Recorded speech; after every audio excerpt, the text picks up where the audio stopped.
ഞാൻ പറയാൻ പോകുന്നത് നാഷണൽ മെന്റൽ ഹെൽത്ത് പ്രോഗ്രാമിനെ കുറിച്ചാണ്. നാഷണൽ മെന്റൽ ഹെൽത്ത് പ്രോഗ്രാം എപ്പോഴാണ് ഇൻട്രൊഡ്യൂസ് ചെയ്തത്? 1982. അപ്പോൾ ഇതെന്താ? It was launched by the government of India in 1982.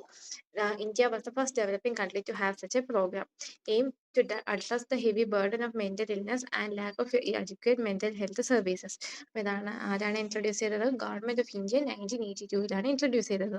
അപ്പോൾ ഇന്ത്യ ആയിരുന്നു ഫസ്റ്റ് ഡെവലപ്പിംഗ് കൺട്രീസ് ഫസ്റ്റ് ആയിട്ട് വന്നാണ് ഇങ്ങനെ പ്രോഗ്രാം ഉണ്ടാക്കുന്നത്. First developing countries to have such a program. ഇതിന്റെ എയിം എന്താണ്? To address the heavy burden of mental illness and lack of adequate mental health services. Mental health ഇൽനസിന്റെ burden ഭയങ്കര ബർഡനായി, കുറേ ഇൽനസ് ഉണ്ട്, പക്ഷെ അത്ര നമുക്ക് ഫെസിലിറ്റീസ് ഇല്ല. അപ്പോൾ ഹെവി ബർഡൻ ഉണ്ടാകും. അത് മാത്രമല്ല lack of adequate mental health service, അതിനേതായിട്ടുള്ള മെന്റൽ ഹെൽത്ത് സർവീസസും ഇല്ല. അപ്പം എന്താണ്? To address the heavy burden of mental illness and lack of adequate mental health services. ഇനി എയിംസ് മൂന്ന് എയിംസ് ഉണ്ട്. Prevention and treatment of mental and neurological disorders, use of mental health knowledge to improve general health, apply mental health principles for national development and quality of life. മൂന്നെണ്ണമാണ് നമ്മുടെ എന്താ national mental health പ്രോഗ്രാമിന്റെ എന്താ AIIMS. അതെന്ന് പറയുന്നത് എന്താണ്? Prevention and treatment of mental and neurological disorders. നമുക്ക് വേറെ മെന്റൽ ആൻഡ് ന്യൂറോളജിക്കൽ ഡിസോർഡർ ഉണ്ടെങ്കിൽ അതിനെ പ്രിവെന്റ് ചെയ്യുക അല്ലെങ്കിൽ ട്രീറ്റ് ചെയ്യാം. പ്രിവെന്റ് ചെയ്യുക അല്ലെങ്കിൽ ട്രീറ്റ് ചെയ്യാം. മെന്റൽ ആൻഡ് ന്യൂറോളജിക്കൽ ഡിസോർഡേഴ്സിനെ പ്രിവെന്റ് ചെയ്യുക അല്ലെങ്കിൽ ട്രീറ്റ് ചെയ്യാം. സെക്കൻഡ് എന്താ? Use of mental health knowledge to improve general health. ഈ മെന്റൽ ഹെൽത്ത് നോളജ് ഉപയോഗിച്ചിട്ട് നമ്മൾ ജനറൽ ആയിട്ടുള്ള ഫുൾ, നമ്മൾ ഹെൽത്ത് എന്ന് പറയുമ്പോൾ എന്താണ് എന്ന് പറയുന്നത്? നമ്മുടെ മെന്റൽ ഫിസിക്കൽ എല്ലാം കൂടുന്നു. അപ്പം നമ്മുടെ മെന്റൽ ഹെൽത്ത് നോളജ് ഉപയോഗിച്ച് നമ്മുടെ ജനറൽ ഹെൽത്ത് ഇംപ്രൂവ് ചെയ്യാൻ നോക്കാം. മൂന്നെന്ന് പറയുമ്പോൾ apply mental health principles for national development and quality of life. Mental health principle ഉപയോഗിച്ചെന്താണ്? നമ്മുടെ നേഷന്റെ ഒരു ഡെവലപ്മെന്റ്, ഓൾ നേഷൻ ലെവലിൽ ഈ ഒരു ഡെവലപ്മെന്റ് ഉണ്ടാക്കുക ഈ ഹെൽത്ത് മെന്റൽ ഹെൽത്തിന്റെ ഹെൽത്ത് കാരണം. അത് മാത്രമല്ല നമ്മുടെ ക്വാളിറ്റി ഓഫ് ലൈഫ്, ഓരോ ആൾക്കാരുടെ ക്വാളിറ്റി ഓഫ് ലൈഫ് അത് നമുക്ക് ഇംപ്രൂവ് ചെയ്യാൻ പറ്റും. മൂന്നെണ്ണമാണ്. ഒന്ന് prevention and treatment of mental and neurological disorders, use of mental health knowledge to improve the general health, apply mental health principles for national development and quality of life. ഇനി objectives എന്ന് പറയുമ്പോൾ എന്താ? Ensure availability and accessibility of minimum mental health for all, especially vulnerable groups. അപ്പം എന്താണ്? ഒന്നെന്താണ്? നമുക്ക് എന്തായിരിക്കും? Availability and accessibility, minimum ആയിട്ടുള്ള ഒരു മെന്റൽ ഹെൽത്ത് സർവീസസ്. അതെന്താ? നമുക്ക് വൾണറബിൾ ഗ്രൂപ്പ് പ്രത്യേകിച്ചും എന്താണ് മെന്റൽ ഹെൽത്ത് കെയർക്ക് വൾണറബിൾ ഗ്രൂപ്പ്സിന് എസ്പെഷ്യലി എന്താണ് നമുക്ക് എന്താണ് ഒരു അവൈലബിലിറ്റിയും കൊടുക്കുക, അക്സസിബിലിറ്റിയും കൊടുക്കുക. നമുക്ക് എന്താണ് ആദ്യം മെന്റൽ ഹെൽത്ത് സർവീസസ് നമുക്ക് എവിടെ അവൈലബിളും ആയിരിക്കണം, അതെല്ലാവർക്കും അക്സസിബിളും ആയിരിക്കണം. ആർക്കാ? ഈ വൾണറബിൾ ഗ്രൂപ്പ്സ്, റിസ്ക് ഫാക്ടേഴ്സ് ഉള്ളവർക്ക് എന്തായിരിക്കും അത് അവൈലബിളും ആയിരിക്കണം, അക്സസിബിൾ ആവുന്ന ഒരു മിനിമം ആയിട്ടുള്ള ഒരു മെന്റൽ ഹെൽത്ത് കിട്ടണം. പിന്നെ second one integrate mental health knowledge in general health and social development. Mental health knowledge എന്തിനാണ്? ജനറൽ ഹെൽത്ത് ആൻഡ് സോഷ്യൽ ഡെവലപ്മെന്റിന് ഹെൽപ്പ് ചെയ്യുക. എന്തിനാണ്? ജനറൽ ഹെൽത്ത് ആൻഡ് സോഷ്യൽ ഡെവലപ്മെന്റിന് ഹെൽപ്പ് ചെയ്യുക. Promote community participation and self help in mental health services. Next എന്താണ്? നമ്മൾ കമ്മ്യൂണിറ്റിനെയും കൂടി കൂട്ടി സെൽഫ് ഹെൽപ്പ് കൊടുക്കുക മെന്റൽ ഹെൽത്ത് സർവീസസ്. എന്താണ്? നമുക്ക് അവൈലബിലിറ്റി അക്സസിബിലിറ്റി ഓഫ് മിനിമം ആയിട്ടുള്ള മെന്റൽ ഹെൽത്ത് കെയർ കൊടുക്കുക, എസ്പെഷ്യലി വൾണറബിൾ. പിന്നെ മെന്റൽ ഹെൽത്ത് എന്നാൽ ജനറൽ ഹെൽത്ത് ആൻഡ് സോഷ്യൽ ഡെവലപ്മെന്റിന് സഹായിക്കുക. അത് മാത്രമല്ല നമ്മുടെ കമ്മ്യൂണിറ്റിയിലുള്ള എല്ലാവരും പാർട്ടിസിപ്പേറ്റ് ചെയ്യണം ആൻഡ് സെൽഫ് ഹെൽപ്പ് ഈ സർവീസസിൽ. ഇനി നെക്സ്റ്റ് സ്ട്രാറ്റജീസ്, നമുക്ക് എന്തൊക്കെ ചെയ്യാൻ പറ്റുമെന്ന്. ഒന്ന് പറയുമ്പോൾ എന്താണ്? Integrate mental health with primary health care. Mental health എന്നാൽ നമ്മുടെ പ്രൈമറി ഹെൽത്ത് കെയറിൽ, പ്രൈമറി ഉണ്ട്, സെക്കൻഡറി, ട്രഷറി ഉണ്ട്, അതിൽ പ്രൈമറി ഹെൽത്ത് കെയറിൽ തന്നെ നമ്മൾ മെന്റൽ ഹെൽത്ത് കൊടുക്കുക. എന്താണ്? Integrate mental health with primary health care. Provide tertiary care institution for advance treatment. Primary. ഇനി ഏറ്റവും അവസാനത്തോടെ ടെറിഷറി കെയർ ഇൻസ്റ്റിറ്റ്യൂഷൻ എന്താണ്? അങ്ങനെ ഇൻസ്റ്റിറ്റ്യൂഷൻ പണിയണം. എന്തിനാ? Advance treatment. അപ്പം പ്രൈമറി ട്രീറ്റ്മെന്റ് എന്ത് ചെയ്യണം? പ്രൈമറി ഹെൽത്ത് കെയറിൽ മെന്റൽ ഹെൽത്ത് കൊണ്ടുവരണം, ടെറിഷറി കെയർ ഇൻസ്റ്റിറ്റ്യൂഷൻസ് പണിയണം. പിന്നെ എന്ത് ചെയ്യണം?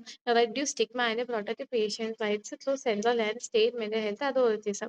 സ്റ്റിഗ്മ പാടില്ല. നമുക്ക് ഈ മെന്റൽ ഹെൽത്തിനകത്തുള്ള സ്റ്റിഗ്മ അത് റിമൂവ് ചെയ്തിട്ട് നമുക്ക് എന്താ പേഷ്യന്റിന്റെ റൈറ്റ്സ്, അവർക്ക് ഓരോ റൈറ്റ്സ് ഉണ്ടല്ലോ, ആ റൈറ്റ്സ് നമ്മൾ പ്രൊട്ടക്ട് ചെയ്ത് വെക്കണം. അപ്പോൾ എന്താണ്? സ്റ്റിഗ്മ കുറയ്ക്കുക, പ്രൊട്ടക്ട് ചെയ്യുക റൈറ്റ്സ് ത്രൂ എങ്ങനെയാണ്? Central and state mental health അതോറിറ്റീസിന്റെ ഹെൽപ്പോടെ നമ്മളിതെല്ലാം ചെയ്യുക. ഇനി അപ്രോച്ചസ് തന്നെ integrate mental health care into general health services. അപ്പം നമുക്കിത് എങ്ങനെയൊക്കെയാണ് ആദ്യം എന്താണ് നേരത്തെ പറഞ്ഞത് മെൻ്റൽ ഹെൽത്ത് എന്ന ജനറൽ ഹെൽത്ത് സർവീസസ് നമ്മൾ നേരത്തെ പറഞ്ഞ പ്രൈമറി ഹെൽത്ത് ഇത് അതിലേക്ക് ജനറൽ ഹെൽത്ത് സർവീസ് എല്ലാ ഹെൽത്ത് സെൻറ്റേഴ്സിലും കൊടുക്കുന്നത് integrate mental health general health care services. രണ്ടാമത് use existing health infrastructure for mental health services. നമുക്ക് ഇപ്പോൾ ഉള്ള ഹെൽത്ത് ഇൻഫ്രാസ്ട്രക്ചേഴ്സ് എന്തെങ്കിലും മെൻ്റൽ ഹെൽത്ത് സർവീസസിനായിട്ട് ഉപയോഗിക്കുക. എന്നാണ് existing health infrastructure mental health സർവീസിനായിട്ട് ഉപയോഗിക്കുക. ഒന്നെന്ന് പറയുമ്പോൾ നമ്മൾ മെൻ്റൽ ഹെൽത്ത് കെയർ ജനറലിലേക്ക് കൊണ്ടുവരിക. നമുക്ക് ഉള്ള ഇപ്പോൾ ഹെൽത്ത് ഇൻഫ്രാസ്ട്രക്ചർ എന്ത് ചെയ്യണം ഇപ്പോൾ ഉള്ള ഇൻഫ്രാസ്ട്രക്ചേഴ്സ് നമ്മൾ മെൻ്റൽ ഹെൽത്തിനായിട്ട് ഉപയോഗിക്കുക. പിന്നെ ഇപ്പം ശരിക്കും എന്താ ഒരു റൂമൊക്കെ കാണും നമുക്ക് എല്ലാ ഹോസ്പിറ്റലിലും. അപ്പോൾ അതെന്ത് ചെയ്യാം നമുക്കൊരു മെൻ്റൽ ഹെൽത്ത് ക്ലിനിക്കിന് മാറ്റി വെക്കാം. അപ്പോൾ അതാണ് use existing health infrastructure for mental health services. Provide task oriented training to health staff. നമുക്ക് ടാസ്ക് ഓറിയൻറ്റഡ് ടാസ്ക് ചെയ്യുന്ന ട്രെയിനിങ് കൊടുക്കുക ഹെൽത്ത് സ്റ്റാഫ്. അതായത് സൂയിസൈഡ് പ്രിവെൻഷൻസിൻ്റെയും അതിൻ്റെ സയൻസ് ആൻഡ് സിംറ്റംസ് അതിൻ്റെയൊക്കെ ആയിട്ടുള്ള അത് പറഞ്ഞു കൊടുക്കാനുള്ള ഒരു പേഷ്യൻ്റായിട്ടുള്ള അങ്ങനെ ഒരു ടാസ്ക് ഓറിയൻറ്റഡ് ആയിട്ടുള്ള ട്രെയിനിങ് കൊടുക്കുക നമ്മുടെ സ്റ്റാഫിന്. പിന്നെ എന്താ link mental health services with community development programme. ഈ മെൻ്റൽ ഹെൽത്ത് എന്താണ് കമ്മ്യൂണിറ്റി ഡെവലപ്മെൻറ്റിലേക്ക് കൂട്ടാം. അപ്പോൾ എന്താണ് 4 പ്രോസസ്സുണ്ട്. ഒന്നെന്ന് പറയുമ്പോൾ എന്താ മെൻ്റൽ ഹെൽത്ത് ജനറൽ ഹെൽത്ത് കെയറിലേക്ക് കൂട്ടാം. എക്സിസ്റ്റിംഗ് ഇൻഫ്രാസ്ട്രക്ചർ നമ്മൾ മെൻ്റൽ ഹെൽത്തിലേക്ക് കൂട്ടാം, അതിന് വേണ്ടി കൊടുക്കുക. എന്നിട്ട് എന്താ ടാസ്ക് ഓറിയൻറ്റഡ് ട്രെയിനിങ്ങും കൊടുത്തിട്ട് കമ്മ്യൂണിറ്റി ഡെവലപ്മെൻറ്റ് പ്രോഗ്രാംസ് പിന്നെന്താ നമുക്ക് മെൻ്റൽ ഹെൽത്തുമായിട്ട് കൂട്ടാം. ഇനി 3 കമ്പോണൻസ് ഉണ്ട്. Prevention, treatment, rehabilitation. 3 ഉണ്ട്. Prevention, treatment, rehabilitation. ഫസ്റ്റ് നമുക്ക് ട്രീറ്റ്മെൻറ്റ് നോക്കാം. ട്രീറ്റ്മെൻറ്റ് മൾട്ടിപ്പിൾ ലെവൽസ് ഉണ്ട്. First one village and sub centre level. അപ്പോൾ എന്താണ് മൾട്ടിപർപ്പസ് വർക്കേഴ്സ് ഹെൽത്ത് സൂപ്പർവൈസേഴ്സ് ഉണ്ട്. നമ്മളെന്താണ് വില്ലേജ് ആൻഡ് സബ് സെൻറ്റർ ലെവൽസിൽ എന്താണ് multipurpose workers and health supervisors ഉണ്ട്. അവർ അതിൻ്റെ അണ്ടറിലായിരിക്കും വേണ്ടത് സൂപ്പർവിഷൻ ഓഫ് മെഡിക്കൽ ഓഫീസർ. അവരെന്താണ് മെഡിക്കൽ ഓഫീസറായിരിക്കണം നമ്മൾ ഇത് ചെയ്യുന്നത്. അപ്പോൾ എന്താണ് മെഡിക്കൽ ഓഫീസറിൽ അടിയിലായിരിക്കണം മൾട്ടിപർപ്പസ് വർക്കേഴ്സും ഹെൽത്ത് സൂപ്പർവൈസേഴ്സും ഉണ്ട്. അവരെന്ത് ചെയ്യണം ഈ മൾട്ടിപർപ്പസും വർക്കേഴ്സും ഹെൽത്ത് സൂപ്പർവൈസേഴ്സും എന്തൊക്കെ പഠിക്കണം? Manage psychiatric emergencies, maintenance treatment for chronic disorders and management of epilepsy especially in children, counselling for alcohol and drug abuse, liaison for teachers and parents for behaviour and development issues. അപ്പം എന്താണ് first എന്താണ് നമ്മൾ എന്തൊക്കെ treat ചെയ്യണം? ഒരു psychiatric emergencies, അതായത് suicide അങ്ങനത്തെ എന്തെങ്കിലുമൊക്കെ എമർജൻസീസ് ആയിട്ടുള്ളതൊക്കെ നമ്മൾ കണ്ടുപിടിക്കാം, അതിനെ മാനേജ് ചെയ്യാം.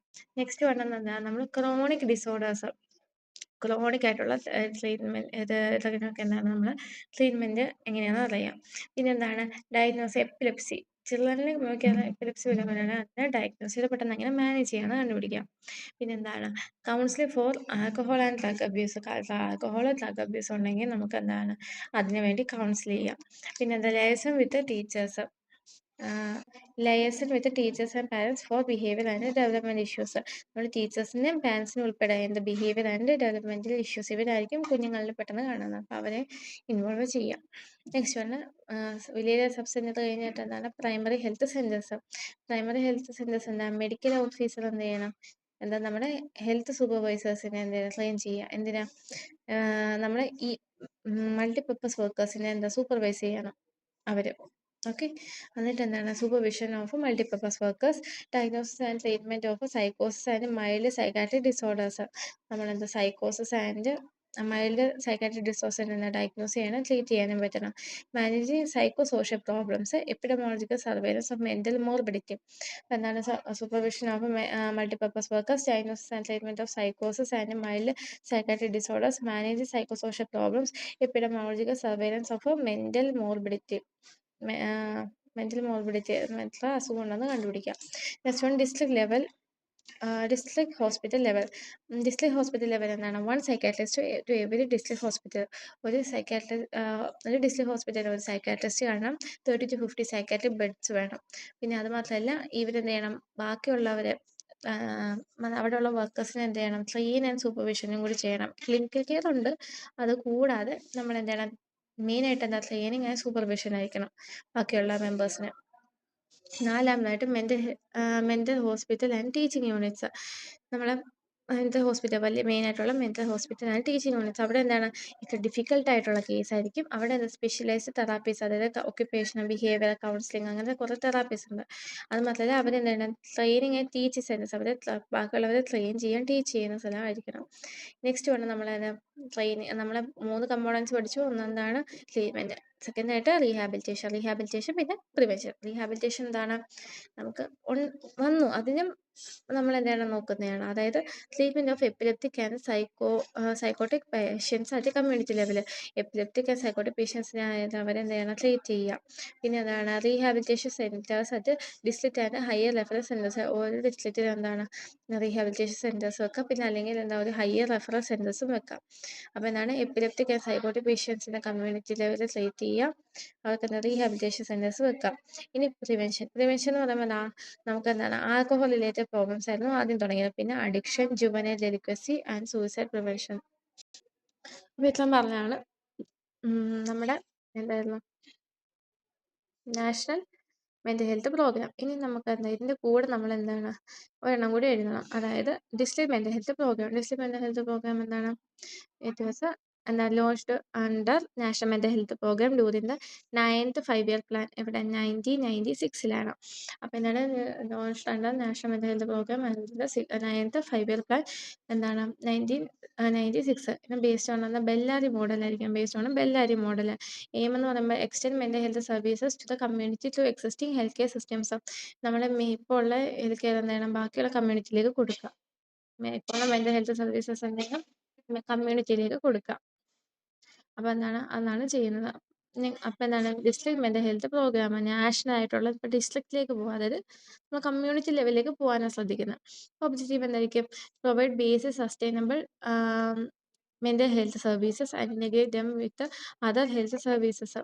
നമ്മൾ ആദ്യം എന്ത് ചെയ്യണം, നമ്മുടെ ബേസിക് ആയിട്ടുള്ള മെൻ്റൽ ഹെൽത്ത് സർവീസസ് എന്താണ് പ്രൊവൈഡ് ചെയ്യാം. ബേസിക് ആയിട്ടുള്ള മെൻ്റൽ ഹെൽത്ത് സർവീസസ് പ്രൊവൈഡ് ചെയ്യുക, എന്നിട്ട് അത് വേറെ ഹെൽത്ത് സർവീസസിലേക്കും കൂടി കൊടുക്കുക. രണ്ടാമത് early detection and treatment within community.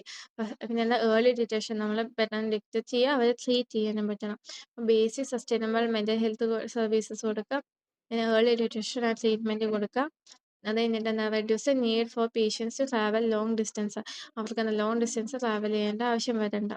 അപ്പോൾ എന്താണ് ബേസിക് ഡിസ്ട്രിക്റ്റ് കൊടുക്കുമ്പോൾ എന്താ നമ്മൾ ഇങ്ങനെ ആലോചിച്ചാൽ മതി, ബേസിക് മെൻ്റൽ ഹെൽത്ത് എന്താണ് എല്ലാ സർവീസസിലും കൂടി കൊടുക്കുക. പെട്ടെന്ന് തന്നെ അവിടെ കമ്മ്യൂണിറ്റി വെച്ച് തന്നെ ഡിറ്റക്ട് ചെയ്ത് ട്രീറ്റ് ചെയ്യാൻ പറ്റുക. അപ്പം കമ്മ്യൂണിറ്റി തന്നെ വെക്കുകയാണെങ്കിൽ നമുക്ക് ദൂരെ ട്രാവൽ ചെയ്യേണ്ട ആവശ്യമുണ്ടോ, ഇല്ല. അപ്പം അങ്ങനെ ട്രാവൽ ചെയ്യേണ്ട ആവശ്യം വരാതിരിക്കുക. അപ്പോൾ എന്താ വലിയ മെൻ്റൽ ഹോസ്പിറ്റലിൽ എന്താണ് പ്രഷർ വരാതിരിക്കുക. അപ്പോൾ എന്താ റെഡ്യൂസ് പ്രഷർ. പിന്നെ എന്താണ് നമ്മുടെ ഡിസ്ട്രിക്റ്റിൽ വരുമ്പോൾ എന്താ എല്ലാവർക്കും അറിയാം. അപ്പോൾ എന്താണ് reduce stigma through public awareness. ഒരു പബ്ലിക് അവയർനെസ് വഴി എന്താണ് അവർ സ്റ്റിഗ്മ കൊടുക്കാം. അതായത് ഇനി റിക്കവേർഡ് പേഷ്യൻ്റ് എന്നാൽ റീഹാബിലിറ്റേഷൻ കൊടുക്കാം. Basic sustainable mental health services, early detection and treatment, പിന്നെ എന്താ reduce the need to travel long distances, reduce pressure and reduce stigma, rehabilitate recovered patients. ഇനി കമ്പോണൻസ് എന്ന് പറയുമ്പോൾ എന്താണ് training of health workers and physicians. നമ്മൾ എന്താണ് health വർക്കേഴ്സിനെ train ചെയ്യണം. പബ്ലിക് എഡ്യൂക്കേഷൻ കൊടുക്കുക, അതിൻ്റെ awareness, reduce stigma, OPIP services കൊടുക്കുക. For early detection community based data collection ഉണ്ട്.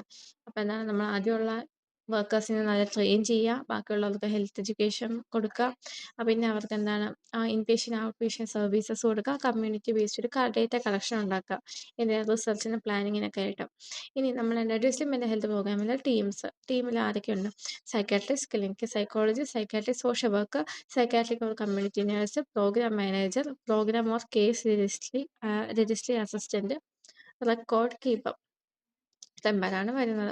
ഇനി activities of district mental health programme. First എന്താണ് integrate mental health into general health by training PHC staff. അപ്പം നേരത്തെ പറഞ്ഞ mental ഹെൽത്തിനെ ജനറൽ ഹെൽത്തിലേക്ക് കൂട്ടുക. Early detection and treatment through health camps and case findings. Health ക്യാമ്പും കേസ് ഫൈൻഡിങ്സ് ഒക്കെ നമ്മൾ വെക്കുമല്ലോ, അപ്പോൾ നമുക്ക് ഏർലി പെട്ടെന്ന് ഡിറ്റക്ട് ചെയ്യാനും ട്രീറ്റ് ചെയ്യാനും പറ്റും. പിന്നെ community education to reduce stigma and encourage treatment. Community education കൊടുക്കുക. Psychosocial care and rehabilitation for recovered patients. Psychosocial care, rehabilitation കൊടുക്കുക. പിന്നെ പ്രൊമോട്ടീവ് ആൻഡ് പ്രിവെൻറ്റീവ് സർവീസസ് എന്താണ്? സ്കൂൾ മെൻ്റൽ ഹെൽത്ത് പ്രോഗ്രാം വെക്കുക. ലൈഫ് സ്കിൽ, ഒരു skill പഠിപ്പിച്ചു കൊടുക്കുക. Life skill education, കോളേജിൽ counselling, work place stress management ഒക്കെ ആയിട്ട് പിന്നെ എന്താ suicide preventions. Research and data allocation അതിനായിട്ട് എന്താണ് 50,000 റുപ്പീസ് കൊടുത്തിട്ടുണ്ട്. ലോക്കൽ റിസർച്ചിനൊക്കെ 50,000 റുപ്പീസ്. ഇനി നേഴ്സസ് റോള് നമ്മൾ ഈ നാഷണൽ ഡിസ്ട്രിക്ട് മെൻ്റൽ ഹെൽത്ത് പ്രോഗ്രാമിൽ എന്തൊക്കെയാണ്? ഒന്ന് IP കെയർ കൊടുക്കുക, inpatient basic therapy, family educations. പിന്നെ എന്താ occupation recreation group and individual തെറാപ്പിയിലൊക്കെ occupation recreation group and individual therapies കൊടുക്കുക. പാർട്ടിസിപ്പേറ്റ് ചെയ്യുന്ന training of health workers and PHC staff. മറ്റേ ബാക്കിയുള്ളവരുടെ ട്രെയിനിങ്ങിലും ഇവർ നമ്മളെന്ത് ചെയ്യണം? പാർട്ടിസിപ്പേറ്റ് ചെയ്യുക. നമ്മളെന്ത് ചെയ്യണം? ബാക്കിയുള്ള ഹെൽത്ത് വർക്കേഴ്സ് PHC സ്റ്റാഫിനെ എന്താ ട്രെയിൻ ചെയ്തെടുക്കണം. പിന്നെ എന്താ സൂപ്പർവൈസ് മൾട്ടിപർപ്പസ് വർക്കേഴ്സ്. ബാക്കിയുള്ള മൾട്ടിപർപ്പസ് വർക്കേഴ്സിനെ എന്താ നമ്മളൊന്ന് സൂപ്പർവൈസ് ചെയ്യണം. അവരെ ട്രെയിൻ ചെയ്ത് സൂപ്പർവൈസ് ചെയ്യുക. പിന്നെ അസിസ്റ്റ് ചെയ്യുന്ന റിസർച്ച് മോണിറ്ററിങ് ചെയ്യുക. District and primary health centres. പിന്നെ എൻഗേജ് ചെയ്യുന്ന കമ്മ്യൂണിറ്റി, അവർക്ക് കമ്മ്യൂണിറ്റിയിൽ എഡ്യൂക്കേഷൻ കൊടുക്കുക. അത്രേ ഉള്ളൂ. Thank you.